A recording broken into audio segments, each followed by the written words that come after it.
All right, and here we go. Welcome to episode number 27 of You Had Me at Halo, where we talk about one of gaming's most storied franchises. So we got a lot of news to cover. It's been a few weeks, guys, and we have to. We're in the pregame for our upcoming sequel to the tech test.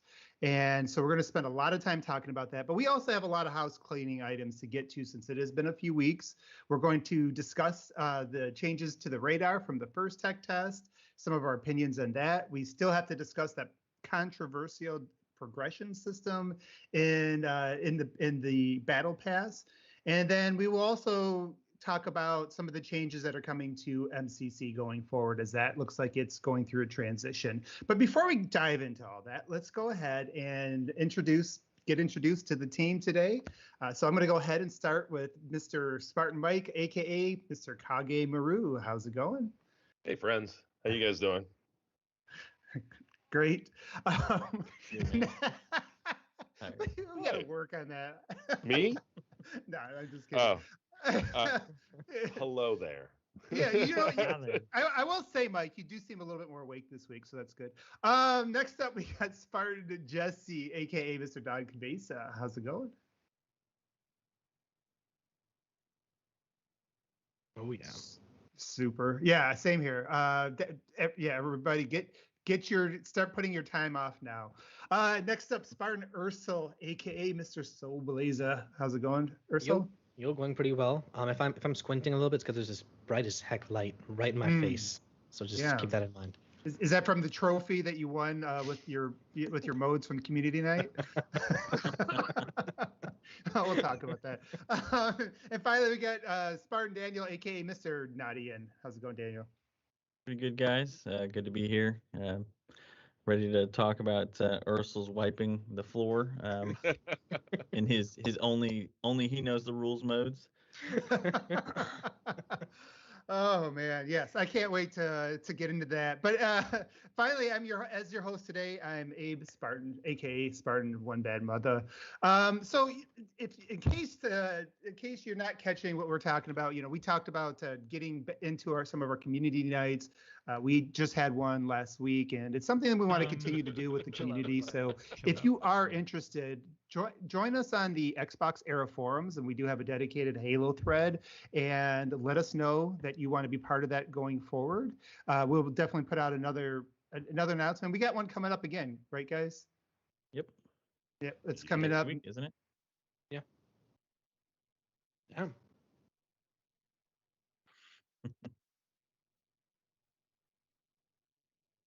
Yeah, we can mix it up. Yeah, well, yeah, that's the other thing too, because we'll be on there. I feel like people will be able to find us a lot. Over the weekend. But yeah, it was a good time. We did a lot. We played a lot of different modes that we never played before. Basically, Soul had some ideas for us to play some game types that only he knew the rules for. So he did really good. I did not. I've taken over Mike's trophy as worst player thanks to that. Well, that and the fact that I forgot how to MCC controls, but that's another story. But it was a good time. So if you guys who missed it, definitely try to join in the next time. I think the community is a lot of fun, and it's only going to continue to grow over time. Do you guys want to try speaking again? Sorry, Travis, saying your audio isn't going through. Mm-hmm. Yeah, he hasn't been saying. That's what I was going to say. Yeah. Trav, can you hear Jesse?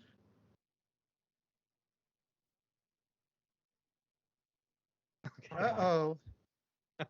Technical difficulties. All right, how's the rest of us doing there? Here? It's fixed now. It's a 2-second fix. Hi. I'm doing well. I'm looking forward to next Friday, is all I've said up until this point of the show. All right. All right, so you guys want to move on to some topics, or do you guys have anything to say about the community night? Community night? I'm watching the stream right now, and so much fun. We should definitely do this more often. Yeah, just with standard rules. Let's save that for Halo 5.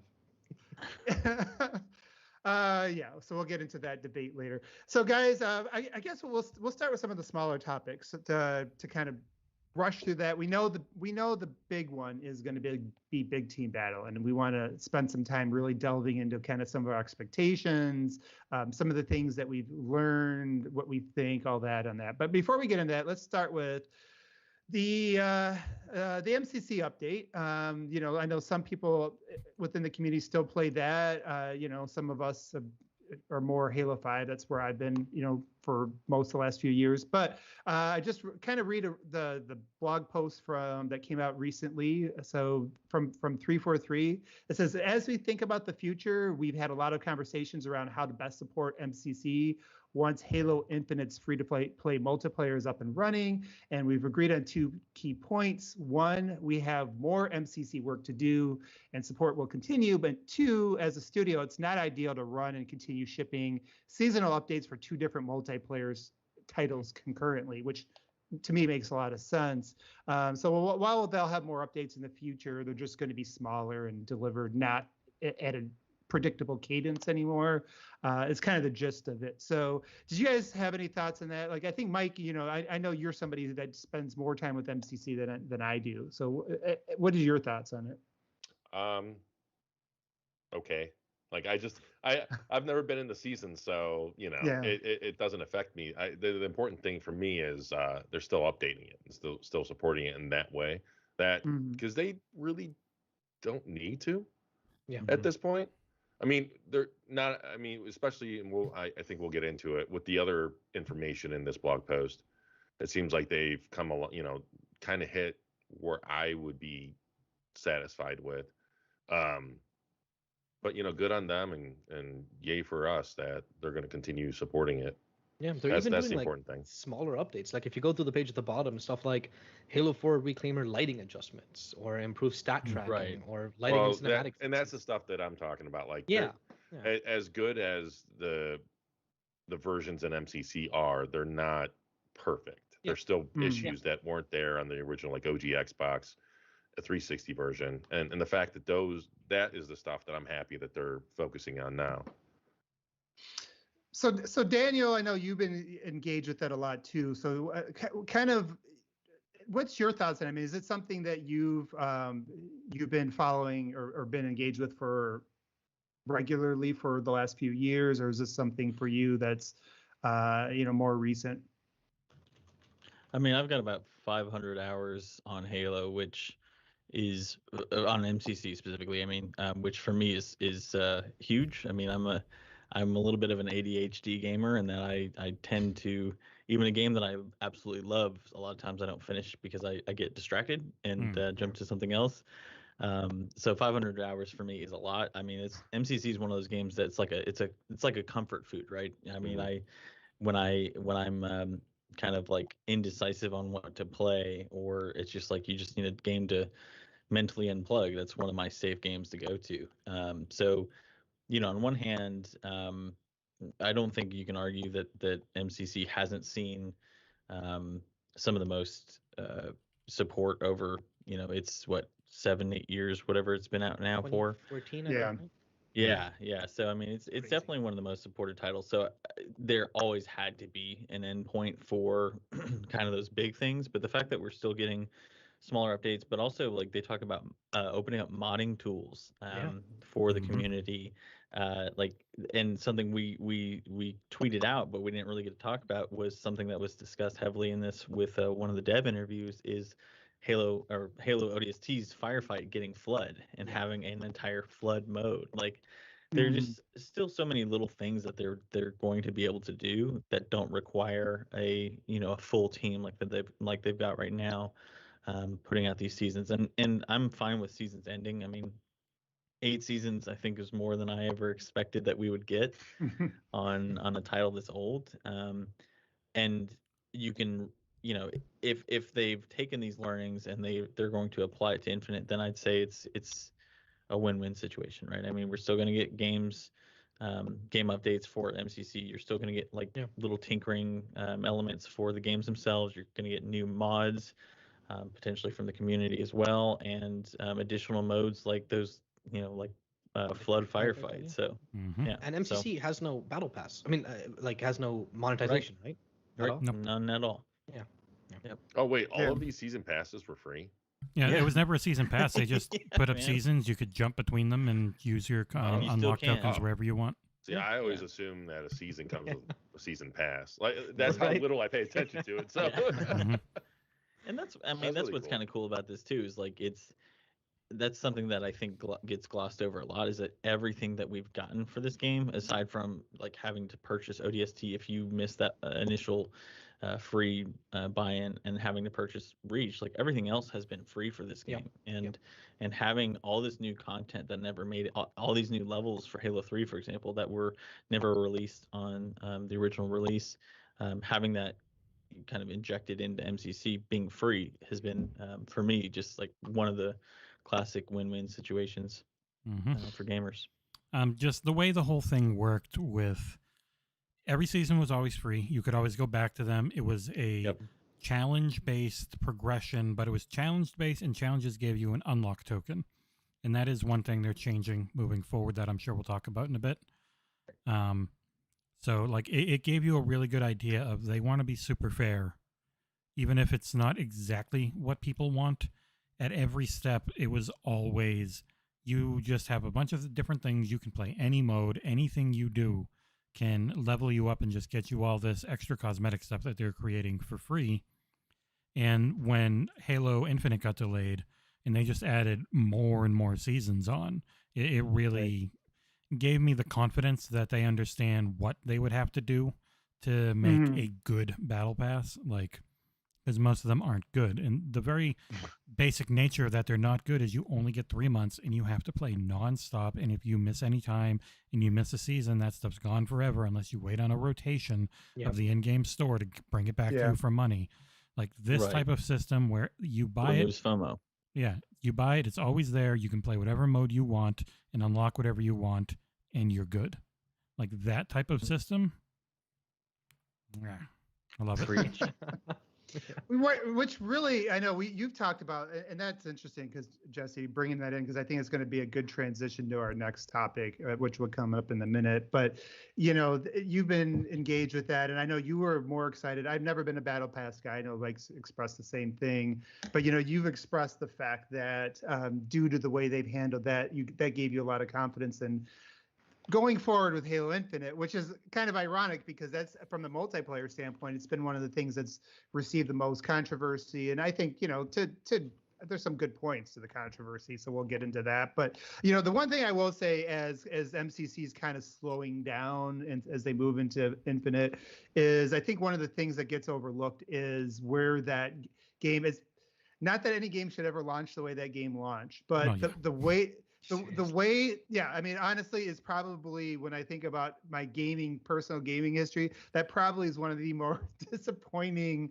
That first day with that game is probably way up there, in terms of like disappointment. There's probably a few other games that I purchased that were up there as well, but like there's not that many things that you'll think about quicker than the way that game launched. But I do think that you do also have to acknowledge the learning they've got from that, right? Like how to bring that back, not just bring it back, but it's been healthy for a while. And then adding these layers to it, the ongoing support, those types of skills or, the learning that comes from that should translate to this and hopefully is going to make them a little bit more agile. So we're going to get into that because I think they might need some agility, just depending on the feedback we're getting right now. So I guess we can jump into that. Does anybody want to say anything else about MCC before we kind of get into Jesse, what were you talking about regarding the challenges? Wait, you're talking about Infinite for that, not MCC, right? MCC uses a challenge system, but instead of it being a certain amount of progress towards your next unlock, it's just a you flat choose what token. Yeah. Okay. Then you have a token you can use whenever. The Infinite's going to be different in the sense that you can just jump to whatever battle pass. Say there are 5 seasons in. You really want to level up season 3. So you can just focus on season 3, and every challenge you complete gives you experience for season 3. Can't you like hoard like 50 tokens and like? Oh yeah, you can just go spend willy nilly whichever season you want. Yeah, when I played through the Master Chief Collection on stream, I think I probably got like 70 tokens. It was something ridiculous. Okay. They're more realistically, it was like 50, but It's a ton. That's still a lot. Yeah. And you get them for PvE too, right? That was the thing. It's every mode you get them for. They have challenges for everything. They have 1 billion challenges, and I think one thing they're talking about with Infinite is having a never-ending recycling play a match challenge, so that every match you play, you always get some battle pass experience. Right.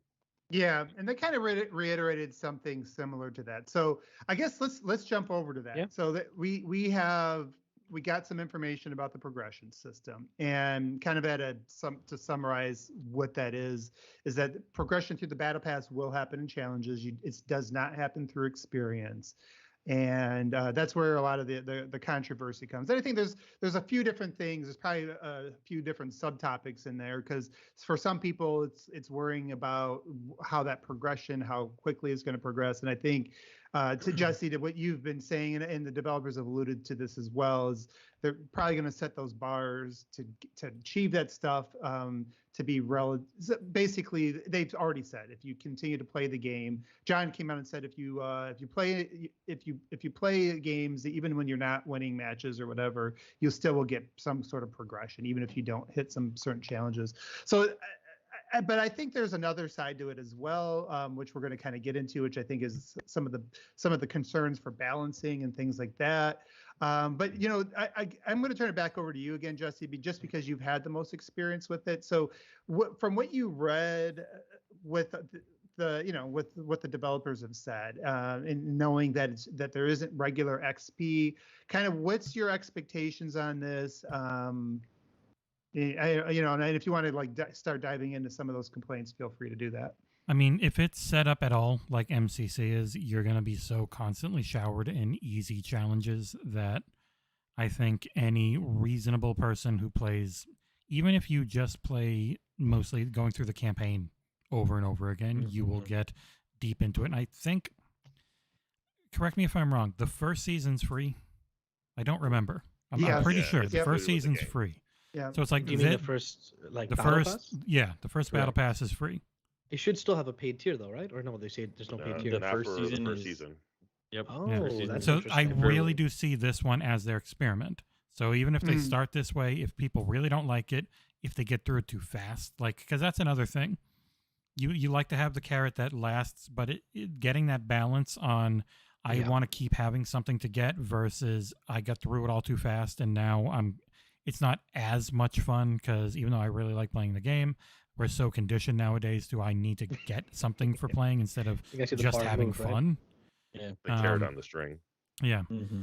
So, they're definitely making this first season this is their test bed to see how it goes, and as long as people give good feedback and it's not just the shitty shitlord clickbait, I'm making a face on YouTube with an arrow pointing at a 343 with an X through it type of garbage, then I think there's a good healthy debate to be had, and I'm very curious to see how they implement it, because the amount of time, money, thought, and effort they're putting into this dwarfs all of us combined. So I'm interested to see what they do. I mean, it is some good points too, and I think that's the thing that especially as Halo fans who've been through some of the ups and downs with 343 and stuff like that, to recognize that this is a game that's going to be built on feedback, whether people like it or not. And I know, like Mike, that sometimes I think triggers something when we kind of hear that, but I do think that the feedback loop is going to be important in terms of how this game ends up looking, even a year from now. And so it is important for people to be honest and not just kind of shill for whatever things they throw out there, because if you don't like it and people kind of voice that, I do think that those things can and will change. But I do see some of the complaints. Mike, what are some of your thoughts on this? Do you have, what is some concerns you might have, or even is there anything that you even care about when it comes to this? I do wish they still had a traditional progression system, just not even anything fancy, just like a bar that rose and you went up levels type deal. Right. Because we at least for ranked matches, we know that they're going to have some kind of statistical, data on you, so that to assist with matchmaking. And I imagine that's also there for community or whatever, just because they still want you, regardless of you're playing series or not, they're going to want you to team up with people that give you a decent match. Yeah. So that's disappointing. What Jesse said earlier, if it's true that they do have a nonstop challenge. Yeah, I'm reading the tweet right now. Sorry, I pulled it up. It's by Uncheck. And he's saying, "Hey Nick, though not our Nick, saying playing and winning matches will be challenges, which will help players progress through the battle pass. So that means even though there's no per match XP at launch, you're still always progressing through challenges and therefore the battle pass."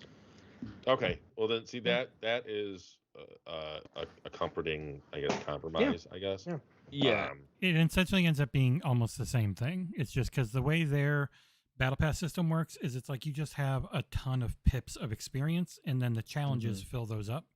And every single match you do will fill up experience the same way. So then my question is, the space experience would be. Why are they going through? Sorry, one second. Why are they going through the challenges route then? If what is their benefit? Is what I'm saying, because I've never really looked at it. Because pushes people to use the battle passes. That's really sorry, what it is. That's all it's around. Yeah, the challenge system is seen as more engaging and less nebulous on how you gain. Like you have clear goals to go for, along with the fact that if you just play, you'll get a bunch of them anyways. Also, they've got their light monetization system where it is, you can buy this, you get it forever. We're not going to push you. It's not going to be like you can just go buy stuff, but they are going to have the XP boosters, which you can get for buying like Pringles and shit right now in America. And so by XP booster, that's the experience you gain in Battle Pass when you finish challenges? The experience you gain for completing a challenge for a set period of time. Sorry. And then the other thing that they have are the challenge swaps. So if you get a bunch of challenges you just don't want to do, then you'll get a challenge. You can use a challenge swap to get rid of it. But if it's a daily or a weekly or anything, the weeklies aren't anything crazy. If it's a daily you don't like, you want to get it out, you can do that, or you can wait. And they'll give you a bunch of challenge swaps as you go through the battle pass. Yeah, okay, makes sense.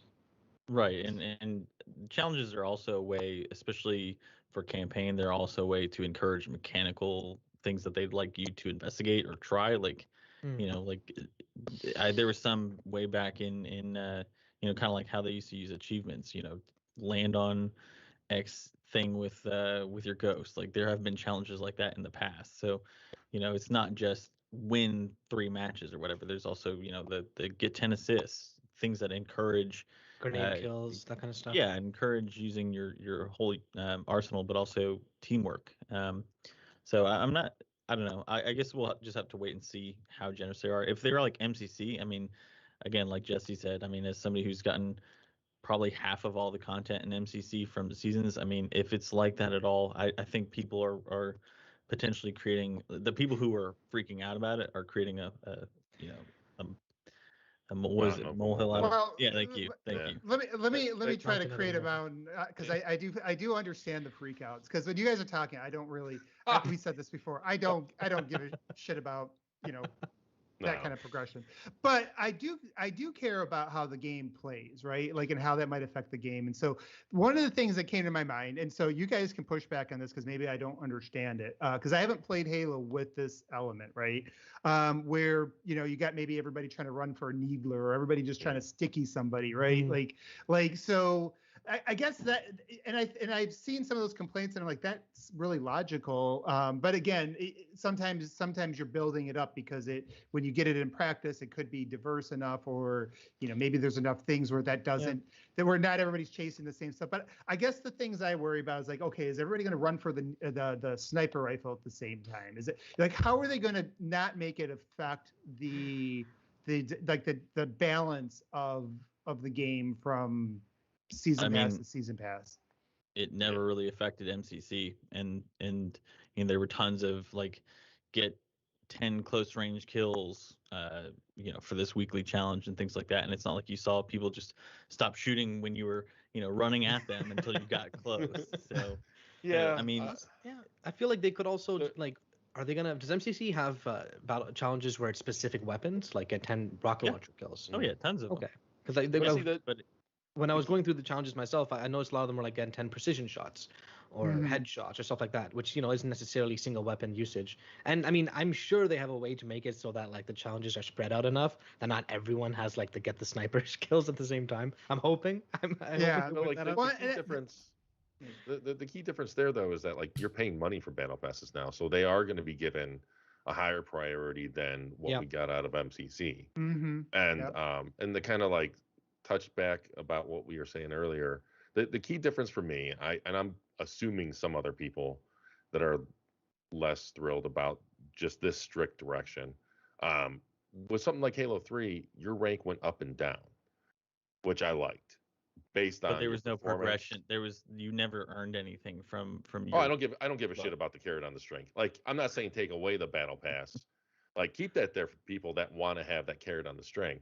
I just like to have multiplayer progression. An overall level system. Well, like just something that was reflecting. Like they have an MCC ranking. I'm sorry. They have that in MCC ranking as well. He just wants to see. He wants to see this bar move across so he can feel like he's accomplishing something in life. That's like here's the other thing.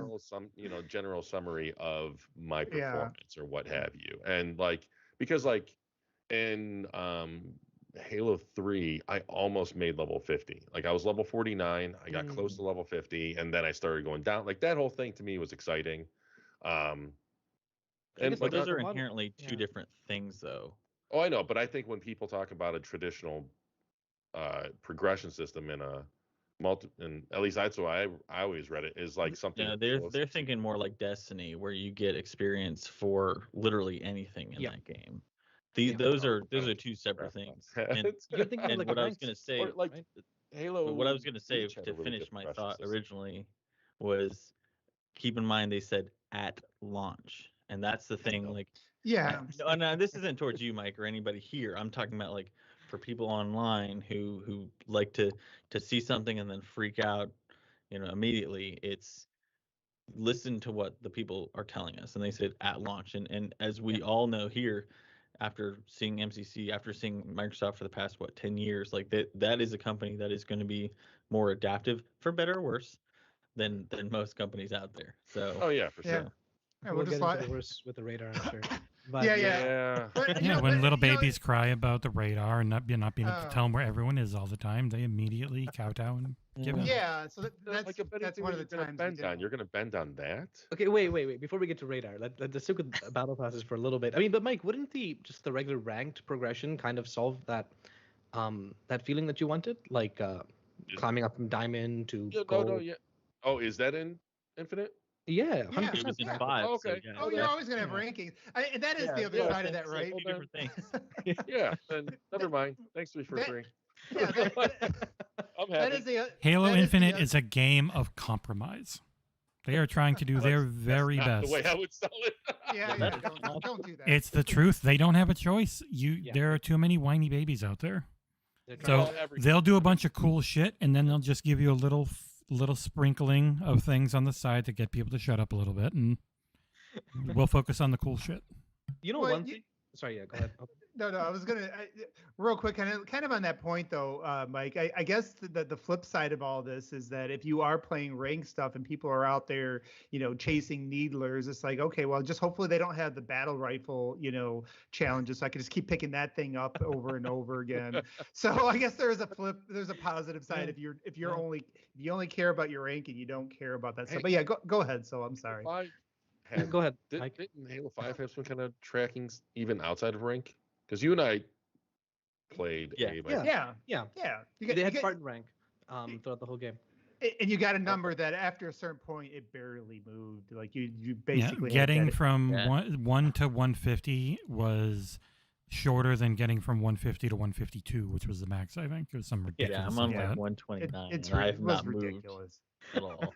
That was not a good system, by the way. But as much as I played Halo 5, I do also like what Anorexic pointed out, and I think he was agreeing with Nadia, and that there is some social engineering happening with the challenges. So Daniel, you brought that up. I think that it's a good point.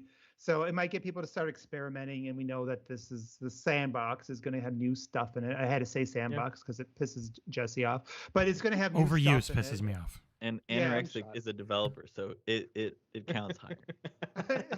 He is a developer, so that does help. But yeah, so it might encourage some different people to try out different things or reward you for not sticking with the usual. I basically in Halo 5 use the pistol all day unless I get a better precision thing. So yeah, it might encouraged me to try different things so I could be good at some of Soul's modes. But yeah, did anybody else have any? Yeah, I had one last thing was, so they mentioned in each season they're gonna have they called it something, the specific armor set, which was like unique to that season. Fractured. Fractured. Yeah, it's like a thing that's not canon, just looks cool. Yeah. Yeah, I'm fairly certain, I might be wrong here, but I'm fairly certain they said those are obtained through challenges, right? Yeah, you've got a set of challenges to do in that season, and you get it, and it's not paid challenges either; they're free. Yeah, so so that right there kind of fits that bill. Where a lot of times people are like, "Man, I want what was it, Shinobi back?" Right? Where like I do something cool in campaign or in the game, and I get rewarded for it. Hayabusa, my bad. Sorry, I think Shinobi was Halo 5. And so this kind of brings that back, right? And I don't think people even kind of realize that, where that's coming back, where you do cool stuff, most likely either in campaign, you know what I mean? And you get rewarded. Yeah, and you get the best armor sets. As long as they never put those behind that paywall, I'm ecstatic. Yep. All right. So I did want to touch on something. So when we talk about the feedback and how adaptive they are, they've already given us an example, and not one that I'm super happy about, to be honest. So for anybody who doesn't know, the radar in the first tech preview, basically you would only show up on it if you were sprinting. If you're walking at a normal pace, you wouldn't show up like you would in the previous Halos. I personally was a pretty big fan of it because I thought it added another layer of balance to the sprint, kind of encouraged people not to sprint as much, and it gave us old heads, people who don't want to be, running all the time anymore. Yeah, just added another reward, right, for not sprinting. So it kind of played into the style they wanted to. But after some feedback, it looks like they've reversed course. For now, so, for this tech test, maybe we'll see what happens after that. Yeah. So what we're saying is everybody report about how much this new radar sucks, so we get the old one back. Yeah. Don't be toxic, but go on there and let them know that this was the wrong decision. Tell them to make a baby playlist, which has the old radar for little babies who need to always know where everyone is, and then the rest of us can have the adult playlist. To be clear, I'm with the babies on this one, in case the viewers didn't realize. This is where I'm actually against the grain a little bit. So I guess I'll kick it off then. If since you are the spokesperson for the babies, go ahead. So okay, so he is the one too. Yeah, I kind of shaved today. Anyways, what was I gonna say? So I feel like the old radar is like more modern. Sorry, not the old radar. It's kind of confusing. The radar they used in the first tech test was a more modern radar, right? It's what you see in games these days. For me, that didn't feel like Halo. I saw the radar, and I'm so used to the radar showing all movement, no matter what, that yes, I'm reliant on the radar. I know for a fact I am. Sure, all right. That also means though that it's the game modes that don't have it, I'm still able to play. But anyways, what I'm saying is, let's talk about the sprint thing. The problem is with the old radar, the one the current flight test was, it made sprint less than useless. Like, why even have it in the game if you have a massive penalty, like showing up on the radar for an 8.5% movement increase? You know what I mean? That's not worth it. Yeah, that's the way people liked it. But yeah, keep going. Yeah. No. What I mean is, like, that's one of the main things I had, where I'm like, either mess with sprint a little more there, or change the radar. Also, man, people keep talking about stealth in Halo. I don't play Halo for stealth. I play Halo for the duels, right? So when I'm using the radar and I see someone, we know based on your play styles that you made us play. We know you have no shame. Keep going. Okay, I wasn't the one camping in that room, okay? Or throwing grenades. Someone had like 7 grenade kills. But what I'm saying is, like, in Halo for me has always been about the duel, right? Halo multiplayer. I know that's not the case for a lot of people, especially in ranked, where it's more about positioning and hearing where people are and that kind of stuff. But in the casual play I've always played the series as, it's more about the duel. Like, you meet someone, they meet you, and you have like this 5-10 second firefight, and usually the better person or the better player comes out, right? So radar, the original radar, encouraged that more, which is one of the reasons why I'm happy that we're getting that back. Britt says, why listen to somebody who prefers... I'm gonna let you guys say something, and then I'm gonna refute it. You know what I'm saying? Yeah. Britt brings up a good point. He says, why listen to somebody who prefers gameplay with shotguns and maps with portos? Yeah, that's a good point, Britt. And I think that pretty much cancels out anything Soul had to say. So who wants to go first to tell Soul why he's wrong? All in unison, say aye. I mean, so to me, like when it added some other, unique elements to added some extra dynamics to Halo when you made it where you don't show up on radar quickly. I thought it actually sped up the gameplay in some respects because it was easier to just kind of run or to get back into the action. Like you just, you just would run back into it. I think you just would be a little bit less, I don't know, like experimental. You could try to go around and flank, do things like that. It added some other dynamics. Whereas I think like that fear of like flanking and things like that, if you're showing up on the radar, it kind of reduces that a little bit because then two people from the back can kind of turn around and get you. So I did like it. I wanted them to at least stick with that a little bit longer and just kind of see how that played out. I do agree with you, Saul. It did reduce the effectiveness of sprint, but it didn't take it away. So anybody who wants to sprint, run around all day, you could still do that, feel like a badass and slide around and all that stuff. But at the same time, it gave both. I thought it gave both groups a kind of a compromise where now it's taken away that compromise. But I mean, somebody. Ideally, they should change the radar based on the social playlist. You know what I mean? I'm half Jesus. Sorry, yeah, I don't know. The OBS just loves to do that, man. I didn't touch anything. Probably trying to center half my cat. What was I gonna say? I'll just get rid of you. There you go. Gee, Jesus. Crap. What was I saying? What were we talking about? You're saying radar's great, and then Goo Goo Gaga. No. The specific point. God dang it. That's really Jesus, it's man. past my bedtime. Chat, remind us. Yes, what I was saying was, I feel like ranked or more competitive game modes would definitely benefit from having the original radar they had in the tech test. Where it's more focused on hearing people where they are. They discourage sprint because I can 100% agree with that. You're playing ranked, you want to discourage sprint, you want to discourage moving around recklessly. But for like social playlists where you're more there just for having fun, I prefer the original Halo radar. He prefers to crouch with a shotgun and grenades in a small room. I was not in a portal. This comes back to what I said. Halo Infinite is the game of compromise, and that compromise will be your social playlist probably have the old radar, and then the more competitive ones have the new one. I'd be 100% cool with that. That's perfect for me.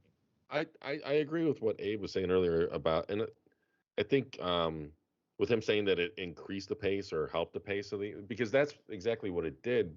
It kept the pace more consistent and more high because now if you want to be stealthy, you have to crouch, which just slows down the pace for those people. And you still show up if you shoot, and and then run is still there for when you really want to use it or need it. Like if you need to run from a grenade, for example, like you're not going to not run from a grenade. And the main point for sprint was to be able to slide. And that was like its main tool.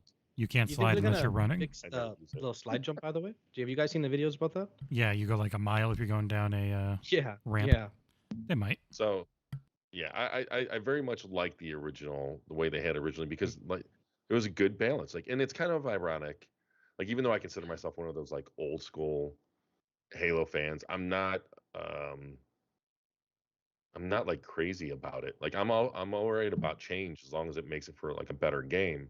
Yeah. But the old school, the really stubborn, that small but loud crowd, it's really ironic that they don't like sprint. They're the ones that would be the first to complain about sprint. Yeah. But then you introduce a mechanic or a system that helps balance that out. Yeah. Discourages sprint, right? You don't like that mechanic. Like what is it with you guys? That's the Halo fan base in a nutshell, right there. That did stick out to me. And I don't want to call out names. A bunch of nice guys and who've been doing Halo videos forever. It's like you've been yelling about sprint for years, and then you finally got the closest thing you're ever going to get to fixed, and then you complained about it. Whatever. And I get about Halo because Halo is an arena shooter. Like stealth is not going to be a priority in that, but offering more opportunities for stealth would, it does in my opinion, like widen the different approaches you can take to whatever situation. And so for me, that is really disappointing, especially since it was like that in 5. So we've already, gone through. No, 5 had a proximity radar, I'm pretty sure. No, yeah, but I didn't 5 work exactly like it did in, because that's what they said in the blog post, didn't they? No, I don't think so. At least not normal 5 radar. It's full motion. Yeah, it's regular motion. It only displays enemies when they were sprinting or shooting, which was more in line with the Halo 5 threat tracker, is what they said in. No.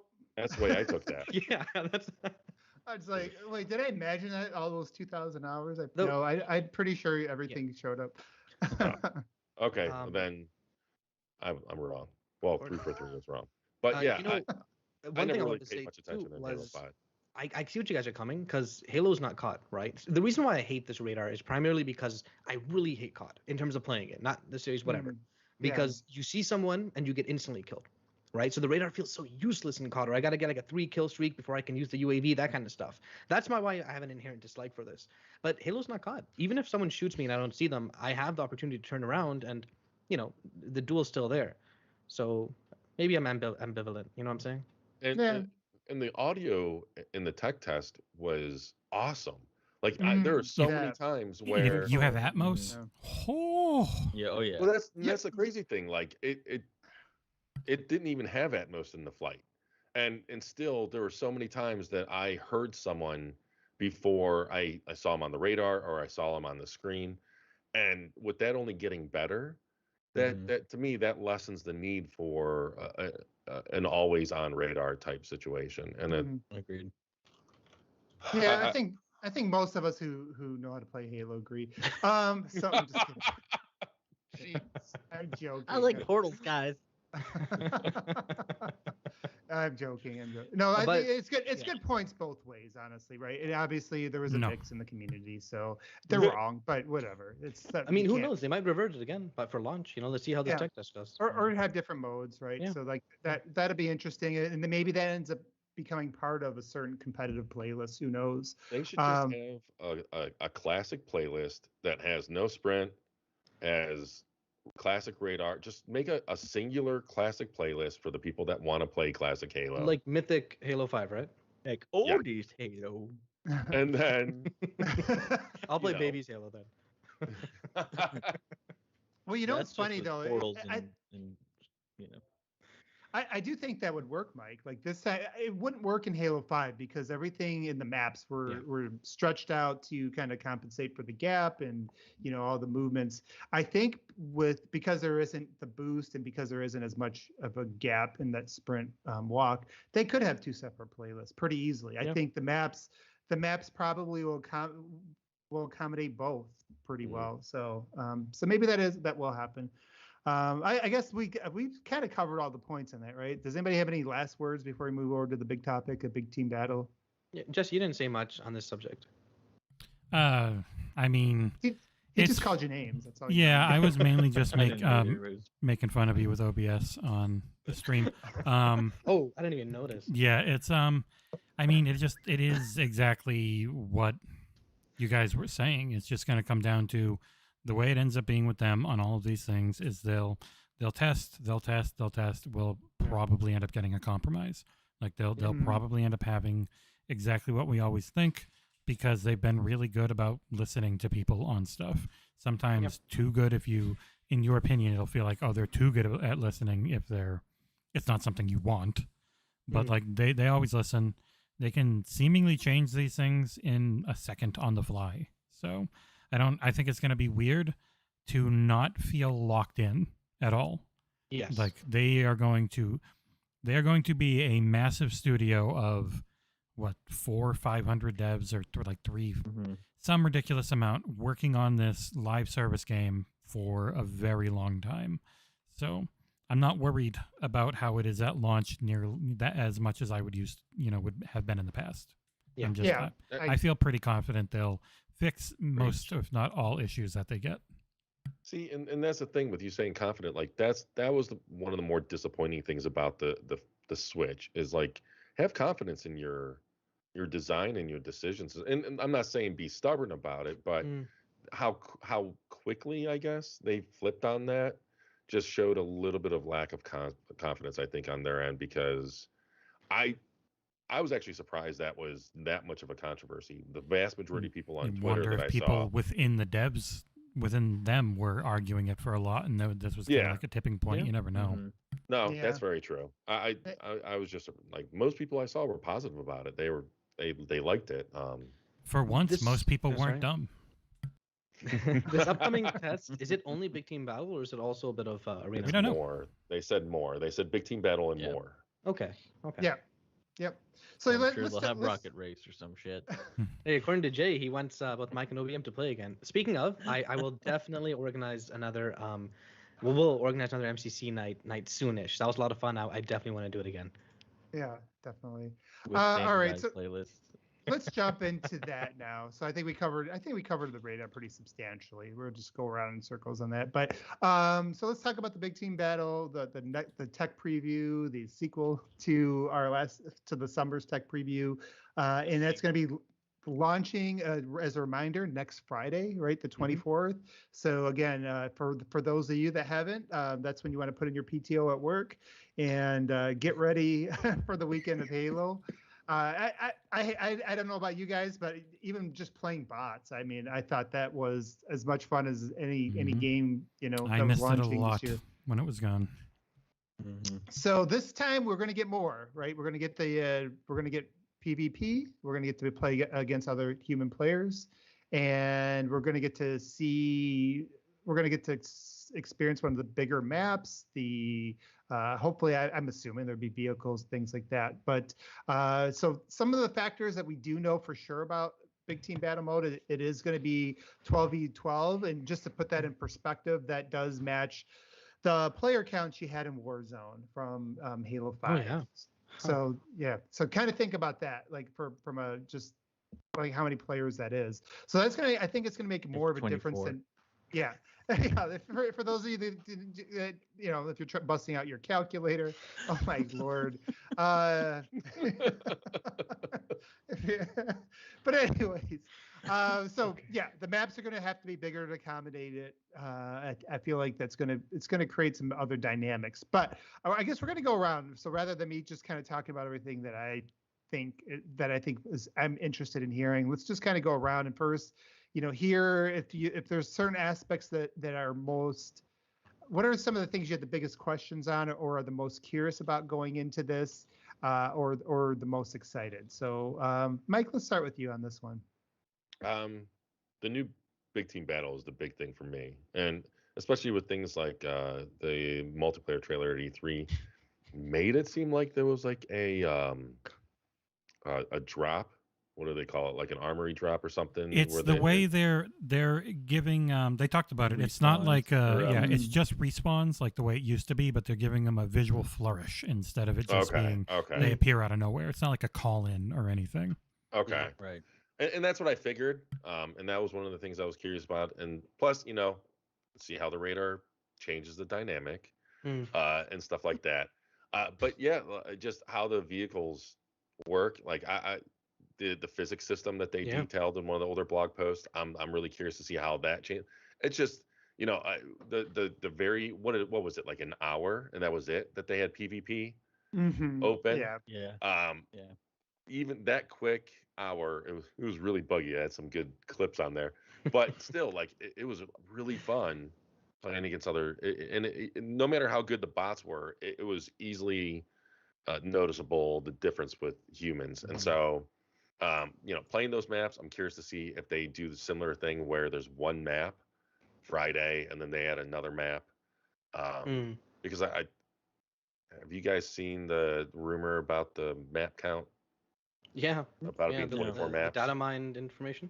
Yeah, there was a rumor that I don't know how credible it is. It is what is in the game files. It just doesn't give a clear indication if those are ready at launch or if those are planned for the first year, or maybe like slight deviance, right? In the same map. I'm not a that deviant. Kind of So what, 24 you said, Mike? Yeah, 24 maps at launch. Nice. Between all game modes.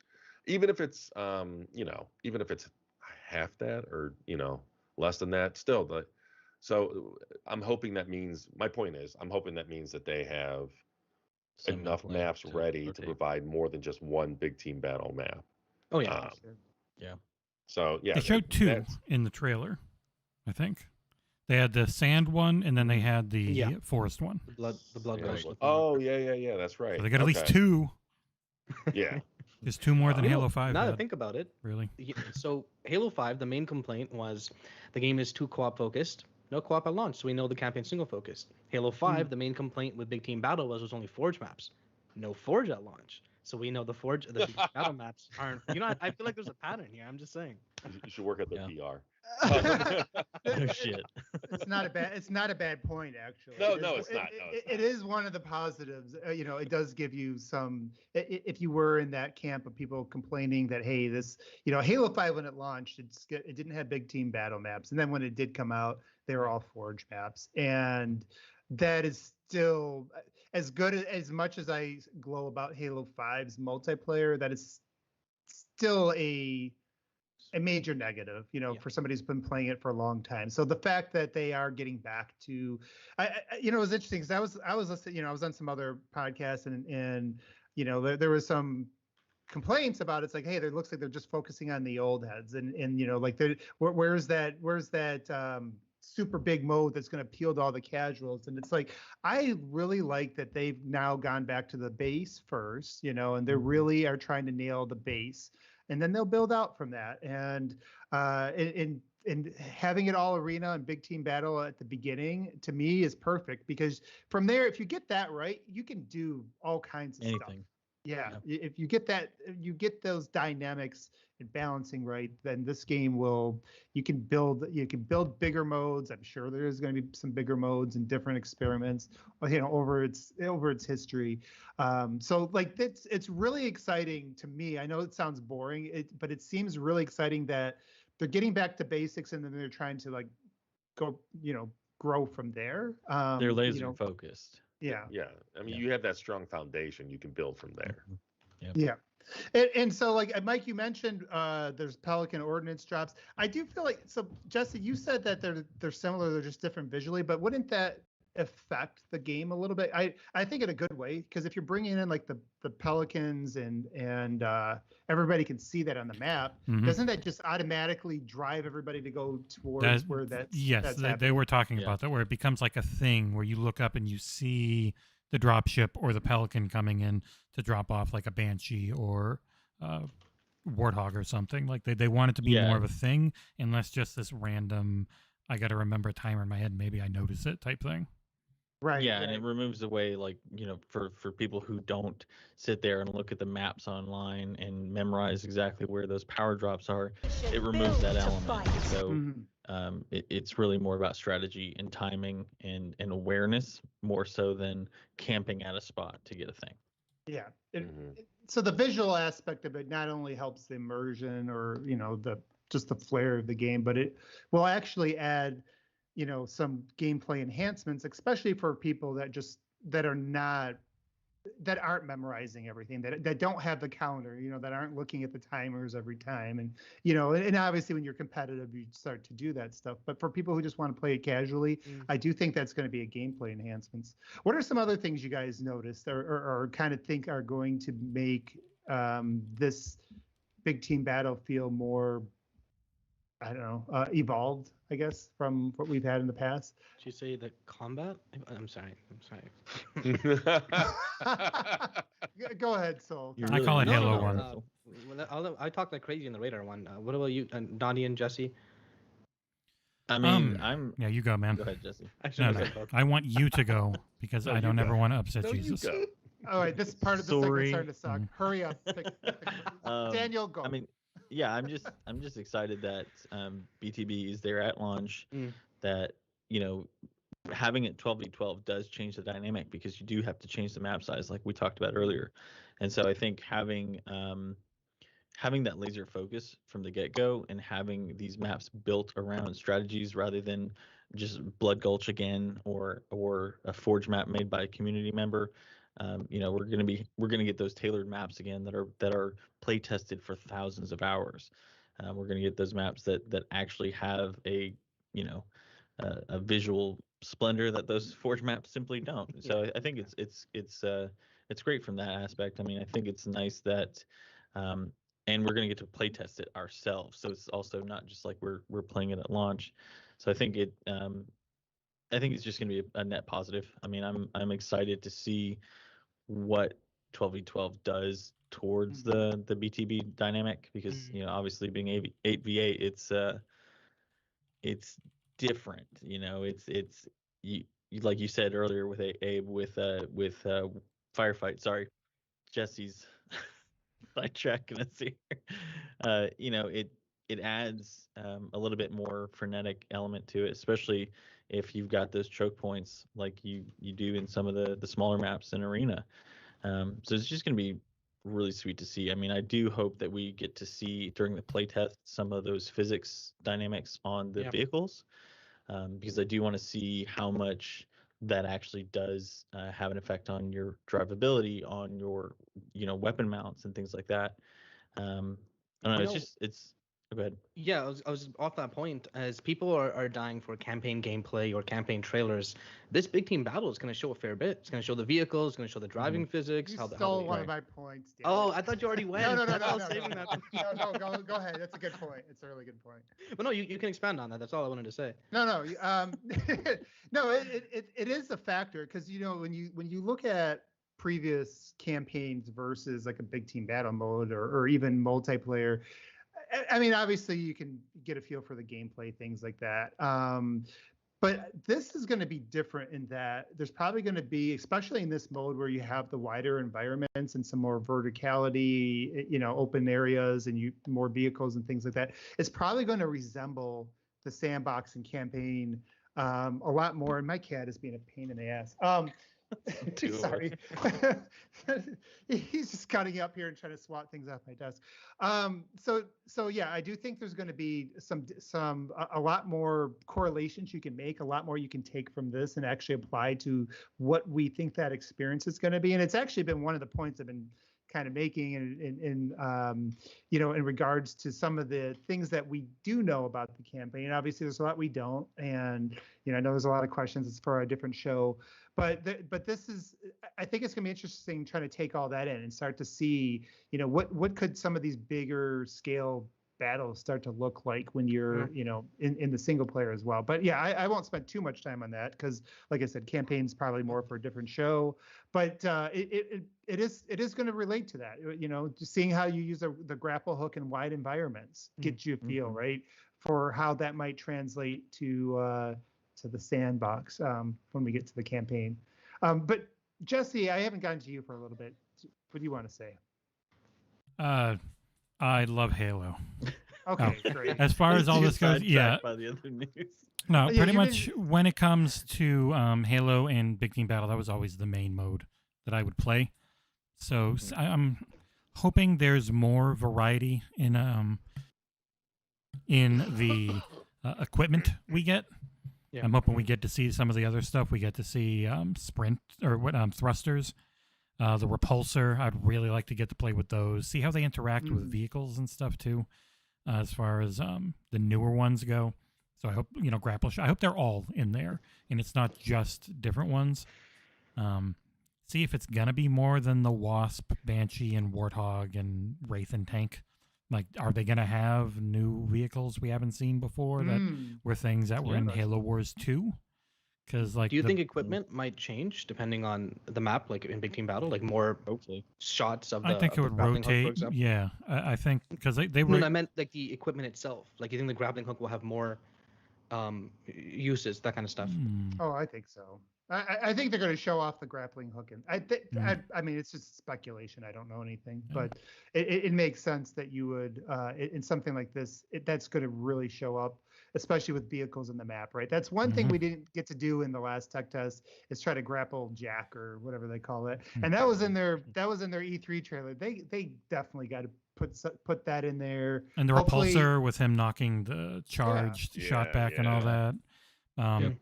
I do. Shit, I really hope that there's new vehicles we haven't seen before, but I also wouldn't be shocked if they kept them hidden and just had the old ones. But even then, I'm really interested in how the Warthog handles, because that was worked on by Turn 10.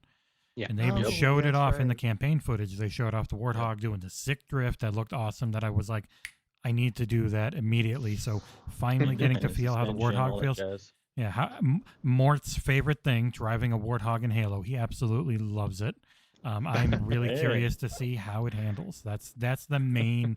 That's the thing I keep thinking about. Like, how's the Warthog gonna feel? And are we gonna get variants? Are we gonna get How's rocket hogs and shit? how's it gonna feel after Mike's driven us into the wall and we end up getting stuck and When somebody we've got shoots off one of our tire left, tires? because you can Yeah, lose exactly. per I can't. Mhm. Yeah, you know what that is? Oh, right there, blowing up on the stream. That adds. He struggles to drive when it's got 4 good wheels. What's going to happen when somebody shoots out one of them? Oh yeah, you two were on the same mongoose, weren't you? That was Yeah, not. I think my driving was very good. I was about watching the Mongoose? stream. It starts off with you everyone go. else driving away, Jesse and his wife staying behind, and these two just standing completely still, just not moving. Aims a rocket. For whatever reason, I thought I was the one with the rocket. That's why I didn't immediately start going. He's trying to lock on. There, I've put it on just so people can have some idea of what we're talking about. No, don't. Please don't. I was Too just late. gonna say that I wonder if we'll get a map because like I played Avalanche again recently, and do you guys remember how freaking massive that level is? Like considering how slow you move and how slow the vehicles move, like Snow level. do right? yeah, it's on Halo 3. Yeah. So yeah. Oh, how yeah, yeah. like I wonder if we get something proportionally that large, compared to the movement speed and everything that we have in Infinite. It'll be interesting. So that brings up a good point. Have we heard anything? I don't think we have. But have we heard anything about like spawn locations? I think you can spawn on your team this time, right? So Oh, really? No. Like by choice? Wait, what? Can you spawn it? on your battle buddy? I Reach style? I thought you could. There's team spawns in it. I'd have to. I haven't read that. I'm not sure. Oh, Yeah. okay. I mean, that Okay. seems to me. Maybe As long it's as you don't spawn speculation. in the base where the flag is, like Halo CE. Oh, I'm happy. maybe not. Maybe it's just speculation. But yeah, so like I guess it's questions like do we? You got to be think, careful. like- WCCF Tech is already writing their article based on what you just said. Yeah, no. Just say I mean, they used that crack you smoked this morning, and that was yeah, it. no. That's I just, Cocaine's a hell of a drug. but yeah, so like, do we want to see you spawn on teams? Do we think like in Warzone, which I'd be, to be frank, I'm not as big a Warzone fan. Yeah. When I play Halo 5, but in that you had the base spawns and things like that. I don't think that's going to be the case because when they showed the map, it looked like there was just a giant base, right? And looked like it was probably. It's probably going to be 2 bases at the ends of the maps like there was before. But do you guys have any thoughts on that? Like, is there things you're hoping for with that, or is that just kind of take what? You mean with spawns or in general? Yeah, for spawns, like spawning locations. Yeah, no thoughts. Well, Depending they're not on- calling. Yeah, sorry, Mike. Depending on how easy or harder to, like the pacing of the maps, like how it's laid out, I wouldn't mind spawning on your teammates if the spawns, in the way that the map was configured, it took you forever to get back to the battle. Yeah. But typically I'm happy with a more traditional spawn. I mean, it is system. still a big team battle, right? It's not. It has a number of. This was my point I wanted to make earlier. Was my only concern, and I know concern's a strong word. I don't like using it. But my only concern is that it's not 8v8. I'm a really big team battle fan. I love it. I feel like it's one of the most unique modes Halo has, where very few games have a similar 8v8, especially as heavy in vehicles as Halo is. So adding 8 more players. Overall, how much is that going to change the dynamic, change how it works? The map sizes will go up, that kind of stuff, So I'm kind of curious and a little cautious about how that's gonna really mesh together. I mean, it is a good point. I guess that's why I did bring up, some of the spawn aspects of it, because the maps are going to, if you end up going, spawning back at your base, that could be a long ways, Yeah. So how are they going to compensate for that? Are they going to have, like, is there going to be some midpoint on the map or something like that? The map shouldn't be as big as Warzone though, right? Because there's no enemy AIs to fight. Yeah, it's not going to be as big as that. Essentially. Unless they're backfilling for people that drop. Yeah. Yeah. But I mean, like, like Warzone had areas where like the elite commanders would show up. Mhm. That kind of Right. stuff. So I'm not a Battlefield guy, by the way. I wanted to try with this year because they get me every single time with their amazing trailers. and then I don't like the game every time. So None of them played good until 5, and then 5 played really well, but they didn't have all the features they needed. I'm Actually, a I'm good. Battlefield guy, so I love them. I don't know. Yeah, I liked ever since Bad Company 2. Yes. Bad Company 2. Because I didn't get into Bad Company 1, but Bad Company 2 and on, I was all in. Yep. I've heard you really need a squad to play the game. To play the game well. That's what I've heard. 24 It helps was my quite a first bit. one. Yeah, to get the that best I, out like, of it. loved. Yeah. Britt asks, All would right. 8v8v8 work better than 12 versus 12? Sorry for cutting you off, Obi. I'm just reading it off. I mean, I'm looking forward to 12v12. To be honest with you, Yeah. I think it is going to be crazier. Especially you got all these new aspects. You got new toys to play with. You have extra physics in this game. I think the chaos is going to be like some sort of controlled chaos is going to create a lot of interest, a lot of opportunities for interesting clips and interesting moments and things like that. So just. And that's one of the things that always Battlefield had going for it, right? Because there's always so much going on that, there's just so many possibilities that can come from that. So I do think that the 12v12 is, I'm excited about it personally. I'm not concerned. I am just wondering how they're going to, balance things with that. So I know they also mentioned like you had pod drops in there, and I don't know how like that's going to, that's going to affect things. So anybody have any thoughts about that kind of stuff? About what, sorry? Like pod drops and things like Well, that's just how instead of it just being, this just comes, like the pod drops are essentially how they resupply the battlefield instead of having them just teleport into existence. Yeah. Right. Yeah, It's I just thought we a kind of visual established that. aspect. Yeah. So Get with it, Abe. Wasn't that the first thing we thought? Sorry. Oh, was it? Okay. Well, whatever. he was Memory's probably the thinking that we first were thing to strictly go. talking- Okay. He probably thought that we were strictly talking about the vehicles. The Pelican stuff? Yeah. Oh this is yeah, not gonna be I was talking about the Pelican stuff. Yeah, not the respawning. But anyways, okay, sorry. And I'm getting distracted by Jesse. He's like distracting us in chats with stuff. So, so Jesse, that's not good for the show. We'll come back to that. Okay, so I think some of the things that we're excited about is like I said, seeing what these things look like in these open environments, more vehicles. Any old vehicles you want to see come back, or are you more? I know Jesse, you mentioned like Halo Wars 2 had some things that could make an interesting appearance here. Like any thoughts from the vehicle standpoint? I just played through Reach, and one vehicle I really like, and I don't remember the name. It's like the little mini Wraith that you could get in and just shot that big ass red plasma ball. Cannot remember the freaking name of it. Oh, the Revenant? Revenant? Yes. Yes. No, Yes. not this year. I like the Revenant. Yeah. They can make that work That- somehow. That was I fun. had a weird thing that- in Halo 2, that like a 4-person Covenant vehicle. You know what I'm talking about? With the turret in the top and the dash. It's like pink. You use it to glitch in to make like 4 Johnsons to take on the last. I hate the vehicle. I don't want it in, but I'm just curious now what it was called. Low effort Covenant. Yeah. Equivalent of the Warthog. I shouldn't say low effort, but they had something similar in Halo 3 as well. That the brutes were coming on. I forget what those were called. Yeah, the ABC with the turret on the top, the front. Yeah, God, what was that one? I want a Hawk back, like a Halo Wars Hawk, not the kind of baby one we got in Halo 5, but it's basically just a Hornet with jet propulsion instead of the fans, or instead of the propellers, and then it had Gauss cannons. So yeah, I much rather have something like the Hornet or what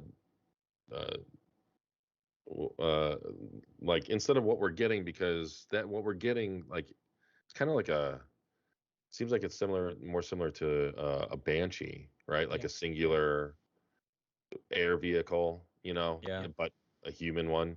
So I don't think it has the hovering capabilities, but still it's you got the rockets, you got the bullets. Mm-hmm. And yeah, it looks like a modified Wasp, like we yeah. Halo 5. Where I thought the Hornet kind of provided a bit more variety, an opportunity for you to do something with friends. I want the Mongoose, and then I want to have someone on the back with a rocket. Shooting rockets because it's really cool. But I do want a vehicle that's just fast, even faster than the Mongoose we have. Like Yeah. I gotta go Yeah. fast. Well, and that brings up like the exciting thing, for me, like when I think about it, it's maybe not even specific vehicles. I just can't wait to see how some of these things handle with the new physics. Yeah. Like when you rewatch the 2020 demo with the in July with Craig with no makeup on and whatever. But besides that, it looked fun when just looking at the Warthog, kind of like how it was moving around, and it just looked like it was a lot more fun to control. It does look like they modernized some of the vehicle movement, at least from the Warthog. So I'd be curious to see how that translates to other things. Like, are they all going to feel, are they all going to have those little nuances and physics that are going to make controlling them feel better, make, shooting pieces, shooting them feel better, things like that. So just a lot of exciting stuff just with the core foundation of it. So those are the things that I'm really looking forward to. All right. So any last thoughts on Big? I know we kind of fired through a bunch of things all at once. Is there anything else kind of we missed on that you guys wanted to dive in with? I think really quick in chat, Trav said they should start calling them Morthogs in tribute, and I totally agree. That'd be a great little. Oh, thanks, Britt. The Brute Prowler. Yeah. That's what it was. Yeah. Yes. All Wait, right. I swear I thought I said that. I'm gonna go back to the recording and double check it. It's hard to hear baby voices sometimes. I wasn't fully confident, so I kind of just like mumbled it. Okay, that's my. Oh man. That's my tool. All right, so let's go to some of the community questions. Unless you guys have anything else on that, I think we kind of covered that. So, who wants to start reading the community questions? You guys got them up? Yeah, I got them open. All right, go ahead, Jesse. From Morthog. Greetings. 2 questions this time. Number 1, how is the book cast coming along? Would be very fun, methinks. It's coming along great. The missus just finished the book. We're probably going to record it, I'd say, within a week and find a good time to get it out for you. It'll be the Fall of Reach. So, obviously, it's a full spoiler cast on a 20-year-old book. Came out 19 years and 11 months ago. It came out just before the actual game released. So, Crazy stuff. yeah. So we'll be getting that done soon. Do it during the fall. Because. Glad you died. Maybe. All right. Maybe I'll learn to read by then and join you guys. And question 2. Now I've already got the overlay from pre-drag, so you're out. Number 2, what is your least liked weapon in the Halo games? It can be the one you perform the worst with in multiplayer, or really go out of your way to not use in the campaigns, etc. Oh wow, that's a good question. Plasma rifle. I've either Brute Spiker or God, what's the Covenant assault rifle from Halo 4? The Repeater? Storm rifle? Storm rifle. The Storm Rifle, Yeah, yes. yeah. Yes. Hard pass on both of those, please and thank you. What was the question? Sorry, I was trying to. What's your least favorite weapon in all of Halo, for any reason? I'll go if I haven't. I know mine. No, this isn't least favorite because I don't like using it. It's least favorite because the weapon's complete and utter BS. Friggin' the fuel rod cannon, man. How are you gonna have a weapon with the power of a rocket launcher without the drawback? There's no self damage. You'll go in front of a tiny little room, blast 5 shots at once, just kill everyone in there, and you survive with full health. That's BS. And it's Sounds been like like that he's every been game. scarred. Oh yeah. Oh god. Okay. And fuel rod grunts. Come on. You know what I'm talking about here. Oh, good lord, that is true. You just gave me. Yeah, I just got PTSD. From that. Yeah, keep going. Oh no, actually, they're not as bad as the rocket launcher Flood and Halo. Flood. Fair enough. Oh, yeah, especially on Legendary. Or with a shotgun, because they can one-shot you from so far away. Oh man. Yeah, no kidding. It's like the Destiny shotgun. It's like the game mode we played, and I won. Sorry. I won the game that I made the rules for. It was a close match, though. I'm so proud of you. So, all right, who has to go? One weapon that I'm not a fan of, and for the similar reason that Ursa was talking about, is the Mauler. I hated the Mauler in Halo 3. That to me just like a shot melee type deal, or that just, I don't know, for that was BS. And yeah, honestly, a lot of the alien weapons in 4 and 5 just did not feel good. Like the repeater or the pulse rifle, like kind of what Daniel was talking about, like those. Repeater was which weapon again? That's what replaced the pulse rifle in 5, I believe. Oh, okay. Right. Yeah. So those two, like, that's the one thing where I thought Bungie nailed early on, and they even screwed it up with the plasma rifle. Like, I liked how it had different attributes, like it slowed you down, it tore away your shield more than it did your health type deal. I like anything that kind of that branches off from just having the standard mold of assault rifle, shotgun, sniper, but in different skinned forms, like different themed versions of it. So yeah. Yeah. So footage is great. Mine gets a little bit difficult because I played so many hours of the multiplayer. Like, you forget all the weapons that were there at one point in time. They just got yanked because people complained about them. The one that's still in there, though, that sticks in my head is the railgun. And to me, it's just because it's just not fun to keep winding it up with, I don't know. Oh, yeah. Just winding it up over and over. And it's That like, was that's not Halo 4 not, primarily, right? No, Yeah. it's 4 and 5. 5. Yeah, 5. Okay. Yeah. Okay. 4 had the railgun as well, though. Yeah. Yeah.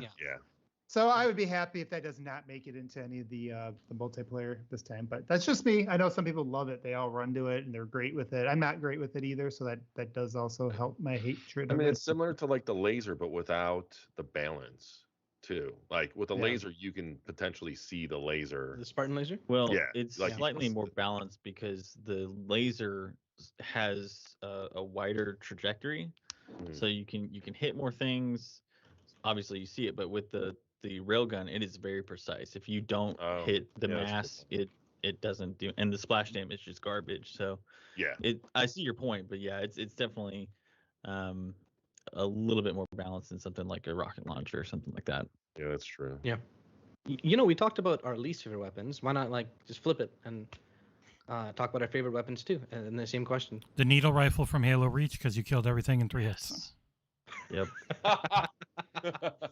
Yes. Halo CE pistol. That's easy. Oh God, that was my. Of second course worst you weapon, by the would. way. That was my second worst weapon. Garbage weapon. It was only Good seen luck as great barely because the edge rest that of the one. game had nothing but garbage weapons. They all Hang sucked. on, Yeah. Across the map and someone kills you, can't even see the I don't flames. care what you say. I was so pissed off when that wasn't in Halo 2. He's like, damn it, they added some balance. Or they fixed the bug. No, and they fixed didn't the weapon. add balance. They gave you like a Yeah, they gave you Halo nothing. 2 was anything but. I'm balance. not saying it They was might as well balanced, but give you like the frying pan from PUBG, at the beginning of the That match. frying pan Oh, has a lot man. of use. Yeah. It's like a piece of armor on your back. Right. So like the frying pan probably had more use than the starting weapon in Halo 2. It's better than having the gun you like. Halo CE's pistol, you didn't need anything else. That was it. No. I would say one of my favorite weapons is the assault rifle, just because it's so iconic and I always have fun with it. Except for Halo 3's. Halo 3's, it sounds like you're shooting air pellets or something. The gun is fine, but the sound effect they had for it just kind of sucks a lot of the oomph out of it. But I'd say assault rifle, or when it comes to like multiplayer, the oh God, what is the Covenant battle rifle counterpart? Carbine. Carbine. Thank you. Oh yeah, That Carbine's just seems like it's beastly in almost every game, Yeah. because you can fire it as fast as you can pull the trigger. But by the way, get the elite controller, get the trigger lock on that. Oh, that's a good idea. Yeah, no, you can fire really fast with that thing. I'm now going to assume everyone who killed me with that was using an elite controller. Well, they probably. They were probably just playing playlists that were standard. So if they didn't have if you don't have baby hands, you can use the elite controller. Man, where's Proven when you need him? have you? It's like Walter Mitty, like with the little baby hand. All right. Did everybody get their well? Yeah. Did everybody get their? Oh, go ahead. I mean, mine's probably the carbine or the God, was it the freaking rocket launcher, the Promethean rocket launcher, the incineration cannon. Yes, thank you. Incinerator cannon. Yes, because I love that one because it was a little bit more balanced than your standard rocket launcher. It had well, depending on which one you were playing, I guess, it either had a charge up or it had a much longer reload time. Yeah. But it had the splinter splash damage, so the kind of a cluster bomb. I always like that one too. So those are my two. Also, the VK Commando. That's going to go right up there for me. Infinite, already feels amazing to use. And if we want to break it into all the that's a good all the weapons from Infinite that have been data mined, I can start listing them all off you right now off the top of my head. I could give you the story too if you want. Hell, the five. I like the Commando. I thought it can use a slight boost in power or damage. I never used it full auto. I always tapped it and it felt great. Yeah. Full auto, it could probably, but also that's like the trade-off, I guess. But if you tapped, it was real good. It's a real versatile weapon. Yeah, that was probably one of my favorite additions to what we saw in the tech test. Okay. So my favorite weapon, go ahead. I brought it up, but I didn't say it, isn't a weapon at all. Actually, it's only campaign. All right, now you're banned. Halo 2, Arbiter's level, the first level. I remember, I think I was like 10 or 12 or something when I played this, and I got addicted to it. I kept it for the entire level. Was you pick up the sword, you kill like 10 people, whatever. Sword is great, whatever. And then what's left? The handle you keep. I'm telling you, it's such a good weapon because when you punch people, you attack so fast that they, when like you Amelia and Elite, they do like that hitting animation and they go down. You can, well, that's actually really accurate. Impersonations are my thing. You keep doing that, and like they can't do anything to you. So it's like even on like heroic or legendary, I was like breezing through, kicking everyone's butt with just this handle, I guess. Wow, that is my favorite Halo weapon. The hilt of the sword. That is kind of cool. I never knew about that. And you know what? So you'll have to look into seeing if you can make a game mode out of that, so you can win again. All right, Justy, what's the next question? Okay, the next question: how is OBM so handsome? Oh no, that's. Sorry, my thoughts were getting in the way again. That's your question.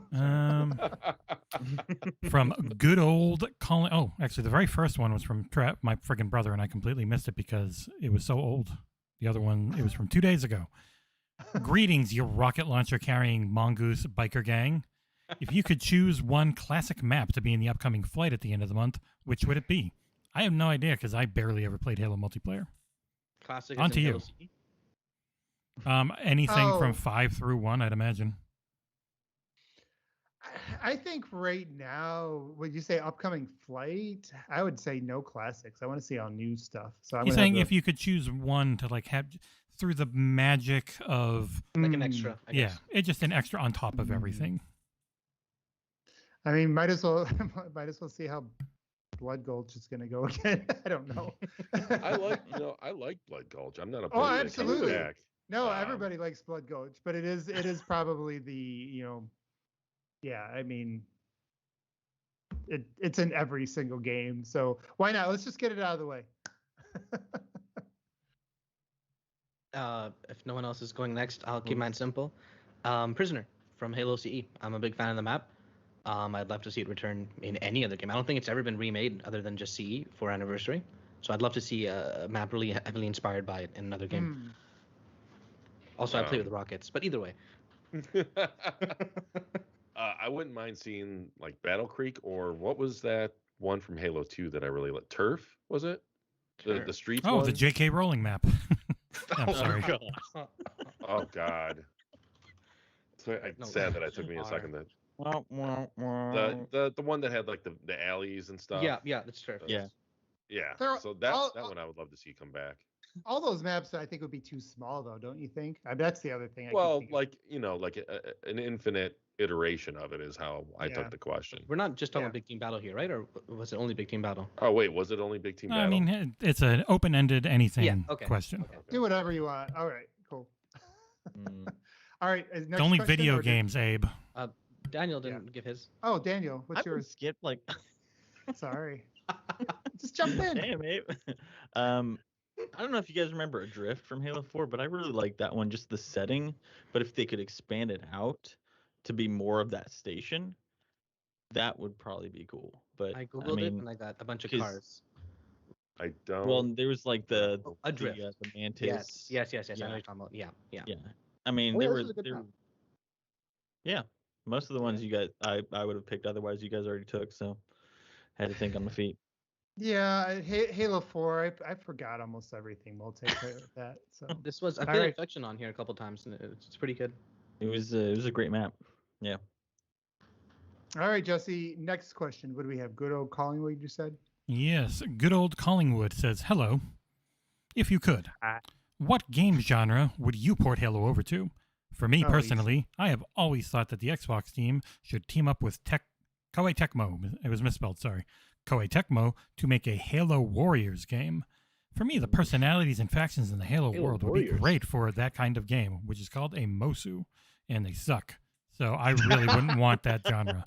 I hope your dream comes true in a different multiverse reality, so you get to enjoy it there. But for this one, I definitely wouldn't want a Muso. I would want a first-person shooter that's called Halo Infinite's extended campaign. I have no idea. I really like first-person shooters, so I always tend to look towards that. The main thing, of course, would be a Mass Effect style RPG.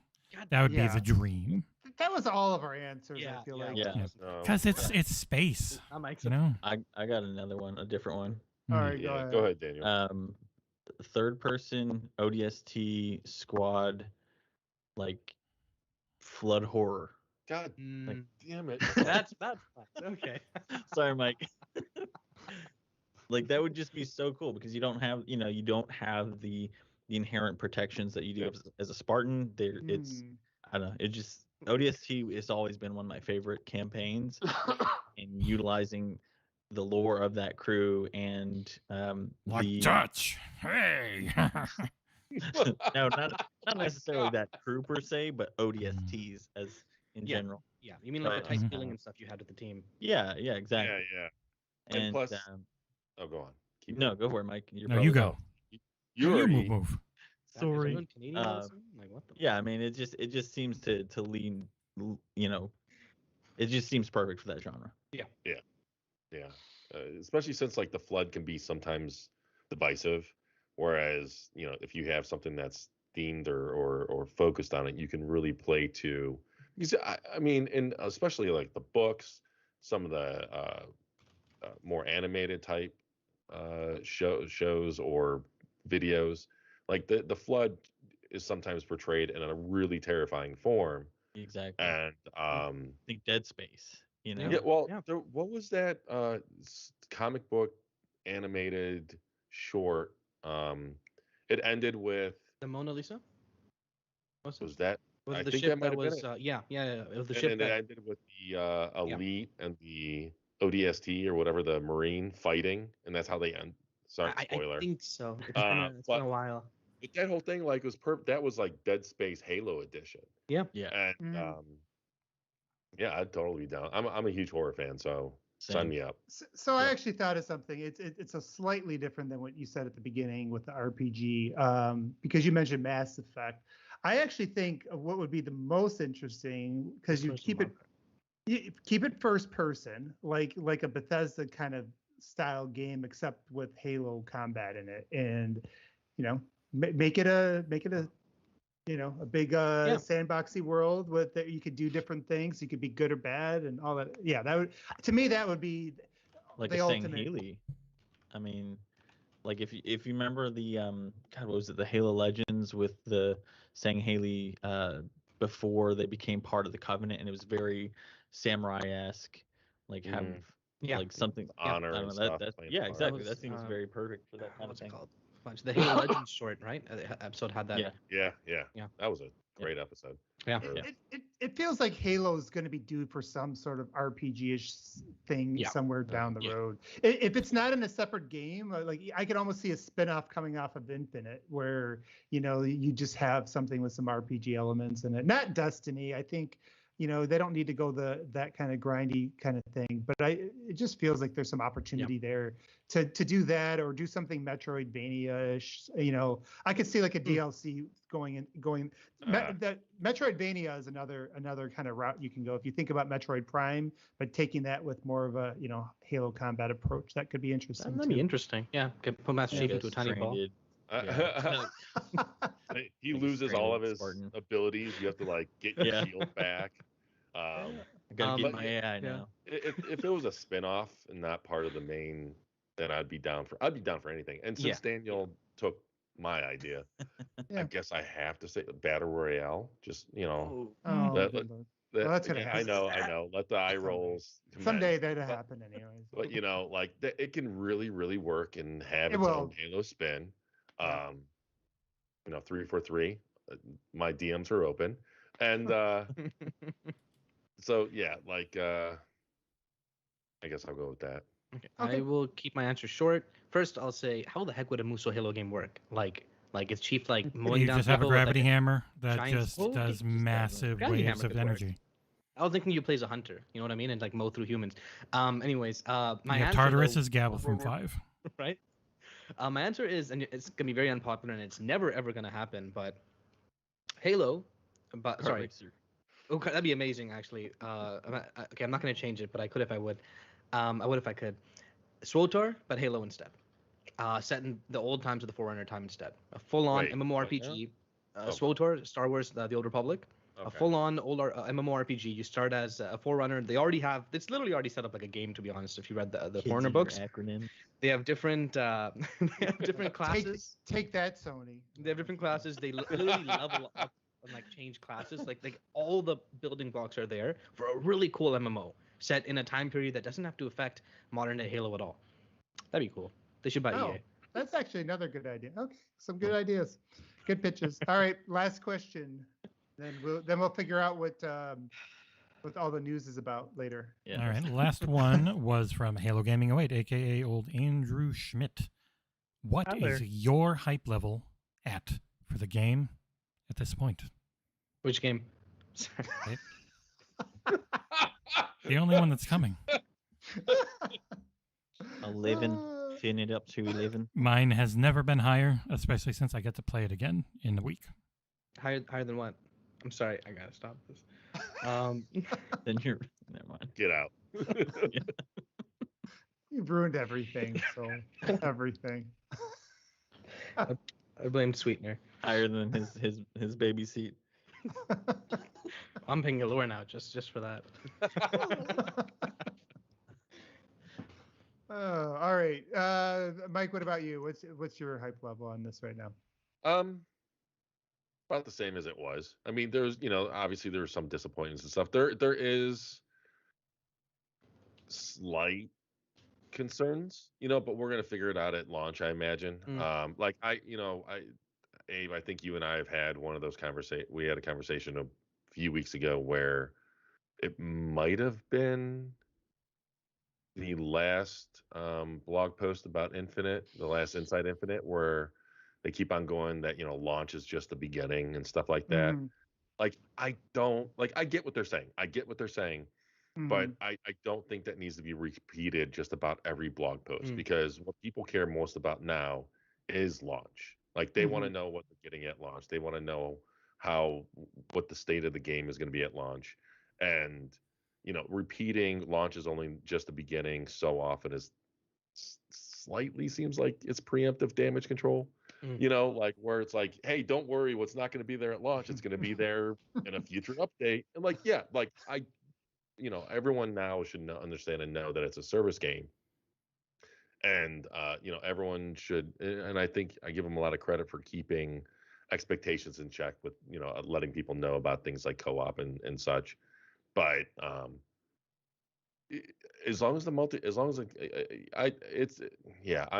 about as hyped, I would say. I'm about as hyped as I was before, with a little tinge of, caution or whatever. Cautiously optimistic. I am a vibrating font of energy. What the hell is that? Oh, I get what you're saying, Mike, because it reminds me from that scene from Dumb and Dumber, where they open up the briefcase of IOUs. it's like you're gonna get the game and then a briefcase of IOUs. It's like, oh, hold on to that one that says co-op on it. That's a good one. And and I'm gonna love the single player, but then there is gonna be that, like, man, I really wish I can play this with my friends after I finish it. Ooh, look at me! I have friends. I'm freaking Mike. Yeah, that's... Wait, you guys have been lying then? No. I have friends too. You just can't see them. Okay. We have one person too many here for a 4-player co-op team. I'm sorry, I didn't want to break it to you this way. Well, we either choose between Mike's bad driving or Ursul's horrible playlist choices. So. I'll make my answer pretty quick. This time I will be quick. Honestly, there's so many things coming out every month, every week, that I haven't really had time to stop and think about Halo. Like when it gets closer to launch and the hype cycle starts to build up, the marketing cycle, I'll get obviously more excited. But right now, there's so many other stuff. That Halo's great. I'm waiting for it, and that's about it. Yeah. Daniel, what about you? Where are you at? Yeah, I mean, I'm excited as I probably was. I mean, Forge and co-op not being there at launch are a bummer, but considering how much I've got to play otherwise, and considering the fact that this will be the first Halo in 6 years, I'm super stoked for it. I mean, I see what what Mike and you, Abe, sometimes say about like this is just the beginning. I think that people tend to view that a little bit too cynically, because that doesn't necessarily mean that anything's going to be launching bad and then they're going to be improving from there. Because just because it's a live service game doesn't mean that. I mean, there are plenty of examples of games that don't launch at a bad state. They just get better from an already great foundation. So I think this is going to be one of those cases. I hope so. I mean, if I'm wrong, then that'll suck, but I'll live. Right. I mean, there's nothing wrong. Like, it's good to go into things up. I know people say temper expectations and don't get your hopes up or whatever. I'd rather go through life, a little bit more excited. Halo is my favorite franchise. Yeah.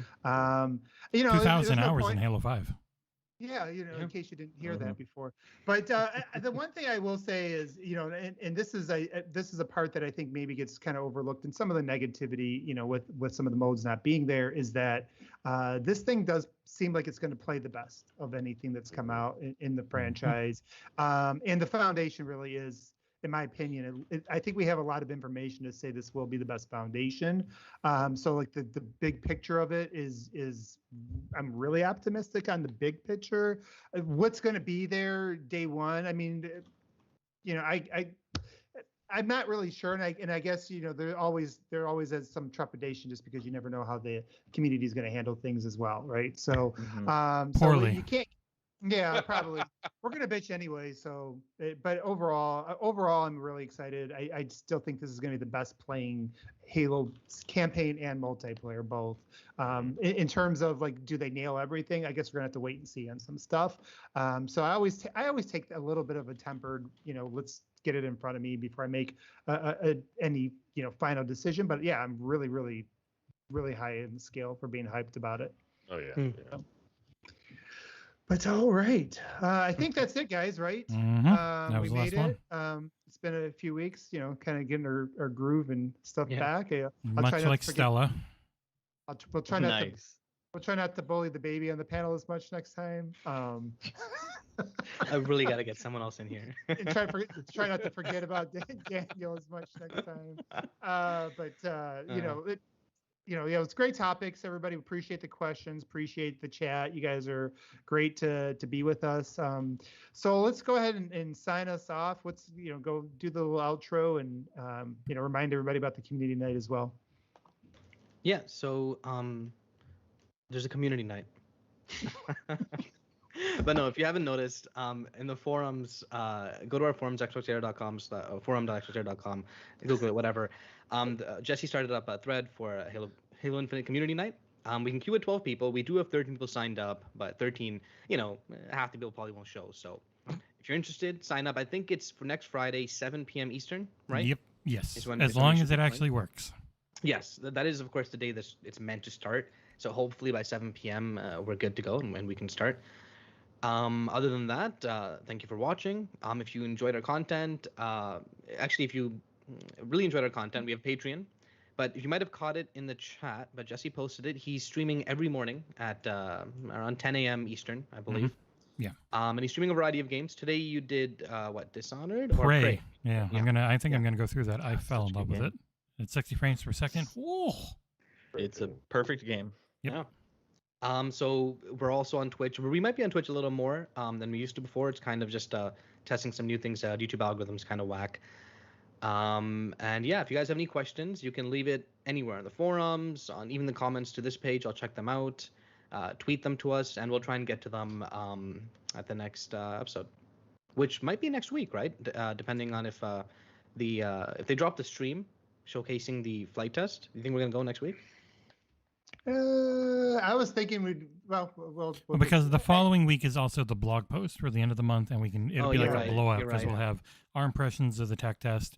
We'll have we'll have a lot to talk about. Yeah, let's come back when we're going to have a lot to say when we come back from the tech test. So I think that's going to be a lot more meat. Today's just more like speculative, and there's only so far you can go with that. I Still can't even 2 say hours the almost. word. So it's going to be a lot more fun to come back and really talk about what we get to see. So there'll be a lot more meat there, and also start, look out for some of our content. Yeah. Who knows what happens after Nickquisition season. And if you guys haven't seen it, OBM wrote this great article, and Jesse did a great job adapting it to video. Yes. The title is "Does Xbox Need a Superhero?" And I feel like, I swear, every No one single watched person who it. clicked that link, didn't watch the video or read anything. All they typed in was "no," period, enter. That's it. Right. Yeah. Watch it, please. The point was, that's not- I mean, it's not a bad thing to have a licensed game. It's just they don't need a licensed Yes, game. exactly. And we explain why with OBM's great writing. Yeah, on Reddit, like the post is like negative friggin' karma, yet it has like 60 comments. And I'm like, wow, where are you guys seeing this? Like, it's no. Reddit's a bubble. Yeah, but anyways, check that out for sure. It's very well written. To be honest, all his articles are. If you haven't seen the one comparing Game Pass and Netflix, that's 100% worth the watch, or the read, whichever you prefer. And yeah, keep an eye out. I want to do another Halo MCC community night. I had a lot of fun. And once other people learn the rules, they'll have fun too. Keep an eye out for that either on our Twitter, or I'll post it on the forums or something like that. But yeah, thank you for watching. All right, guys. Bye Good bye. Bye, everyone. Bye. See you. Bye. And Oh, good episode. Yeah, That was good. that was much needed after today. Agreed. Yeah. Fun.